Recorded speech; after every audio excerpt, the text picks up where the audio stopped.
Pak Citizen, kembali lagi di segmen Knowledge Corner. Perkenalkan, saya Fathia Zahra Zabidi, dan hari ini kita akan belajar bersama. Kita akan membahas mengenai self-management yang berkaitan dengan time management. Oleh sebab itu, tonton terus sampai akhir ya.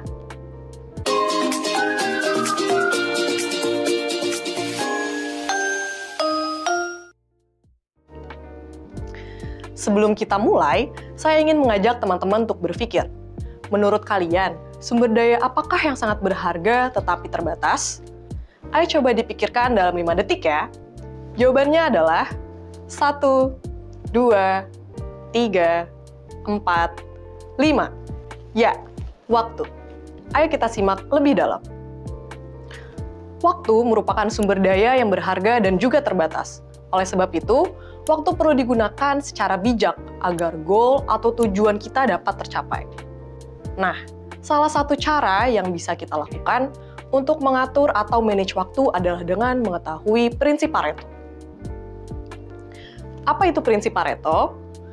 Prinsip Pareto ini dikemukakan oleh Vilfredo Pareto yang merupakan seorang ahli ekonomi dari Italia.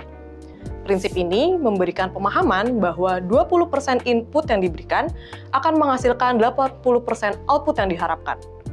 Oleh sebab itu, penting bagi kita untuk mengidentifikasi 20% dari aktivitas dan memilih pekerjaan mana yang harus dikerjakan terlebih dahulu. Nah, sejauh ini apakah sudah jelas? Atau masih semakin bingung? Untuk memperjelas, perhatikan gambar berikut ya. Kondisi pertama, 80% usaha dan 20% hasil. Kondisi ini menunjukkan aktivitas yang tidak efisien dan perlu kita kurangi.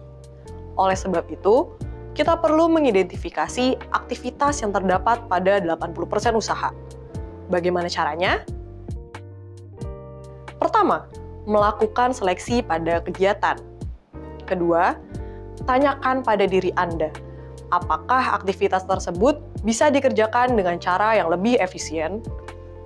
Dan yang terakhir, temukan alternatif lain untuk mengerjakan aktivitas tersebut. Kondisi kedua, 20% usaha dan 80% hasil. Kondisi ini merupakan kondisi yang efektif. Kondisi ini juga adalah yang kita harapkan dan perlu kita tingkatkan efektivitasnya.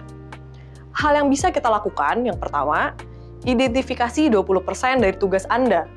Tugas mana yang memiliki prioritas atau tenaga yang bisa menghasilkan output 80%. Yang kedua, temukan dan kategorikan aktivitas yang produktif dan tidak produktif.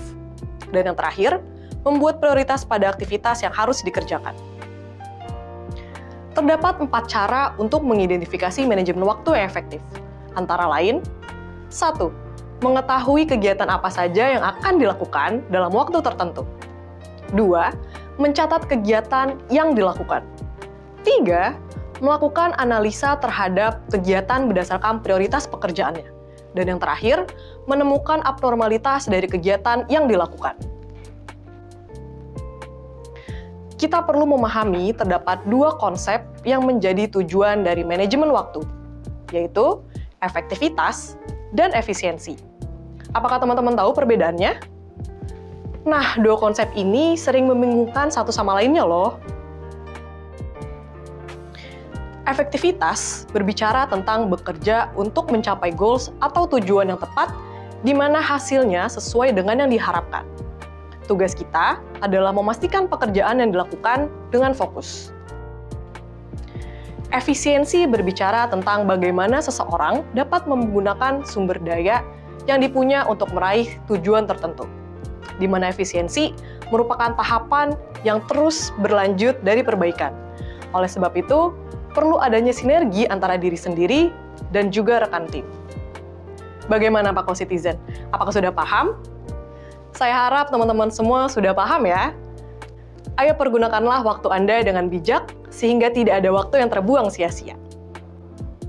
Sebagai penutup segmen Knowledge Corner hari ini, ayo ceritakan di kolom komentar cara mengatur waktu versi kalian. Sampai ketemu di Knowledge Corner selanjutnya.